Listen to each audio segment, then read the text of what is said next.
carrying on reviewing the Interbrain by Digby Tantam.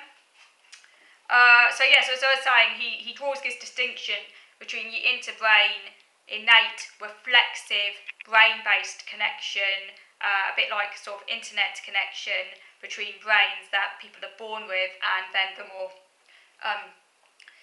cerebral kind of theory of mind connection that's based more upon narrative and language and imagination, and that is then acquired and builds on the foundation of the interbrain once the child has developed language and narrative ability, and it's developed in concert with other people via shared narratives and conversations. So that's why even autistics with very good language ability will still struggle with theory of mind to at least some extent, because we find it a lot harder to, because we don't have the innate interbrain connection, we're not going to be able to use that then to kind of like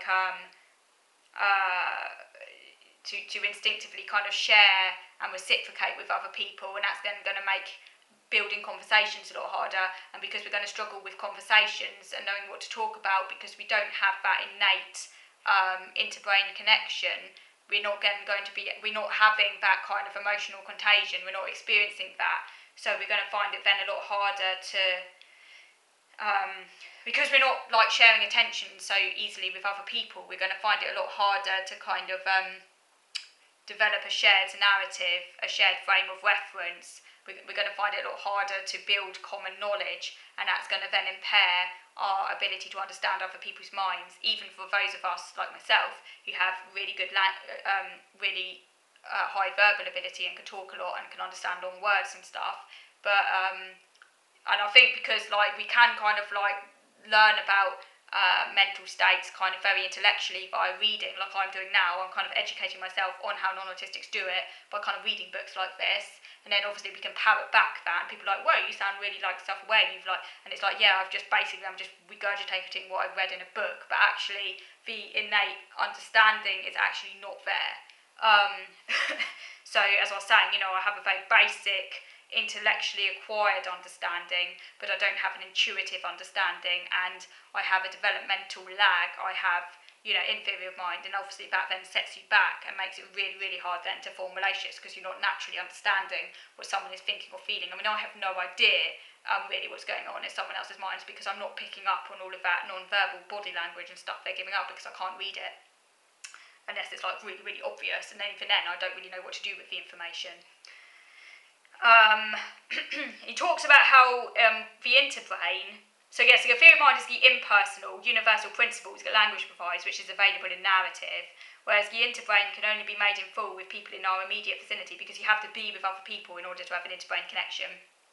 You have to be with them, whereas theory of mind, in order to employ that, you don't actually have to be with other people. You're using theory of mind, say, when you're reading a novel, for example, trying to work out the character's intentions. You're using theory of mind whenever you're trying to kind of like put yourself in someone else's shoes, and they don't need to be with you. Whereas an interbrain connection, you're with another person. And as I was saying in my previous video, I always struggled with comprehension a lot when I was at school, which requires putting yourself in characters' shoes. So that shows how, that difficulty with putting myself in other people's shoes I've always had. Like my parents would say when I was growing up about my problems, with empathy and stuff. And empathy is quite a woolly concept, and I think it's often misused. And I think like we have to be careful with the use of that word. Autistic people are not lacking in their ability to care for other people. I do care about other people. I don't want other people to come to harm or anything like that. I'm not cold, I'm not callous. But empathy in kind of common parlance is often used kind of more loosely when you're struggling to understand or not really getting in another person's shoes. So I think that's why growing up, my mum and dad would often like talk about me not really understanding or not really having the empathy, because that's the word that's kind of most people use when someone isn't really understanding another person, but it doesn't actually mean they don't care. It's just the word that's kind of used in common vernacular. But yeah, so basically what they were really referring to was the fact that I had problems with theory of mind, and that's what it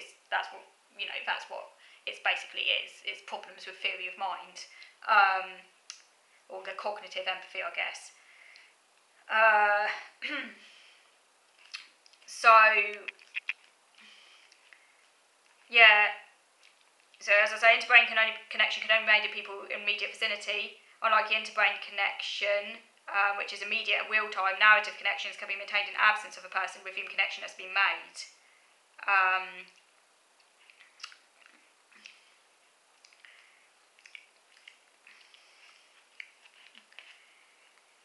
So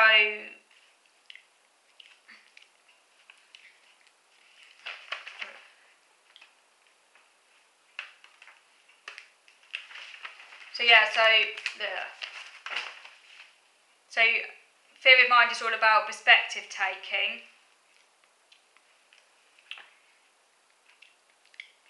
For example, it builds upon a concrete ability to be able to conjure an image of what another person can see, taking account of any obstacles in their line of sight. Even animals have that ability. In humans, that then leads on to theory of mind, but it originally comes out of that visual perspective taking, and I thought that was interesting because, like I say, I really struggle with visual perspective taking, and I struggle, like, my non-verbal ability is really, really low, and a lot of that requires a visual perspective taking, which I really struggle with, so that might be part of the reason why I struggle with theory of mind as well. Theory of mind is all about a world of social experience in which connections become possible. It's to do with a sharing of narratives. And one root of narratives about actions and intentions is in face-to-face interactions that have actually taken place. So you need to have experience of interactions in real time in order to build up the theory of mind narratives. So like I say, it builds on that interbrain connection. So if your interbrain connection is impaired, then it's going to follow that even if you have good language ability, you're still going to struggle. Obviously, having language puts you at an advantage to those autistics who don't acquire language. And like it's a matter of degree, isn't it? Like it's a matter of degree, because obviously the fact you've developed language then means that you can maybe then use that language to your advantage to kind of find workarounds to some of the theory of mind issues, but it's always going to be very, very basic, very primitive, and it's not necessarily going to help you in real time. It's not necessarily going to help you learn how to make friends and things like that.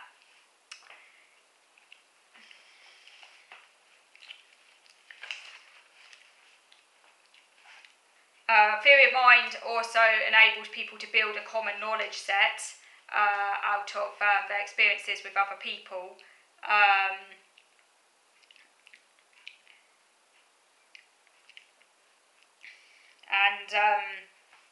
That common knowledge set then can kind of result in sort of group coherence of people knowing how to behave in certain situations.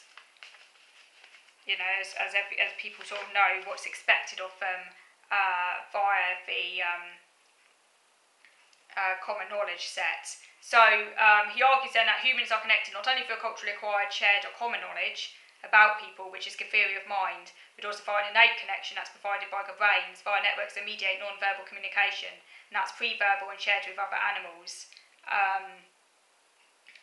The theory of mind connection, the imaginative, narrative-based connection, comes about more from the person stepping back from their reflexive interbrain connections and kind of analysing things and thinking about it in order to put yourselves in someone else's shoes. So it's more deliberative. And like I said, I think that's why autistics who develop language can, in time, intellectually learn about theory of mind, but because the interbrain connection, because that basic reflexive connection is still very much reduced, it's only ever going to be a kind of it's not going to be a well-developed theory of mind, because you have to kind of work out the theory of mind kind of almost offline, because you're not connected online, so you're having to kind of work it out kind of more like a sort of scientist piecing together the evidence, as opposed to, say, like a non-autistic person who just kind of like has that knowledge already there via their interbrain connections with other people.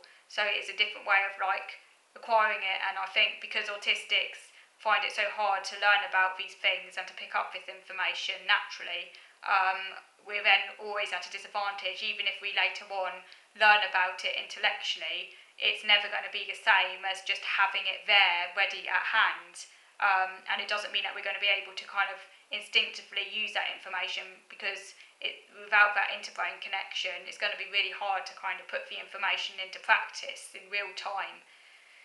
So, like I said, we just do really struggle, you know. And so do let me know what you think about these issues. And I'm going to finish now, and I'll be going on to review a different book next week. So thank you for watching.